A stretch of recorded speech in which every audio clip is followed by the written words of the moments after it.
మేము బయటికి వెళ్ళామని చెప్పాను కదా, ఇంకా మా మరిదోళ్ళ ఇంటికి వెళ్ళాం. మా వాడు చూసారా దిగిపోయి, నేను కూడా మీతో వస్తాను బీచ్కి అనుకుని దిక్కొని వస్తున్నాడు.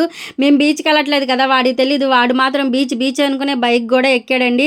వాడిని అయితే మేము ఒక చోట తీసుకెళ్తున్నాము, వాళ్ళ నాన్నమ్మ వాళ్ళ ఇంటికి తీసుకెళ్ళగానే వాడైతే షాక్ అయిపోయాడు. వాళ్ళ చిన్న నాన్నమ్మ వాళ్ళ పెద్ద నాన్నమ్మ వాళ్ళ ఇంటికి అయితే తీసుకెళ్ళాం. వాడైతే అంత హ్యాపీగా ఫీల్ అయ్యాడు నిజంగా. వాళ్ళు కూడా భలే సంతోషించారండి మమ్మల్ని చూడగానే. నిజంగా ఎప్పుడో కలుసుకుంటాం కదా, భలే అనిపించింది. వాళ్ళైతే మా పెద్ద కొడుకు మా పెద్ద కోళ్ళని చాలా సంతోషంగా ఫీల్ అయ్యారు మమ్మల్ని చూసి. ఇంకా వాళ్ళని చూసి అయితే వదిలిపెట్టలేదు, వాడితో అయితే ఫుల్గా ఎంజాయ్ చేశారు బాగున్ను. ఎప్పుడో కలుస్తాం కదండి, బాగా చాలా సంతోషం అనిపించింది కలవగానే. చూస్తున్నారు కదా, వాడితో అయితే మామూలుగా లేదు. వాడు కూడా ఫుల్గా ఎంజాయ్ చేశాడండి, బాగా ఎంజాయ్ చేస్తూ అల్లరి చేస్తూ బాగా హ్యాపీగా అయితే ఉన్నాడు.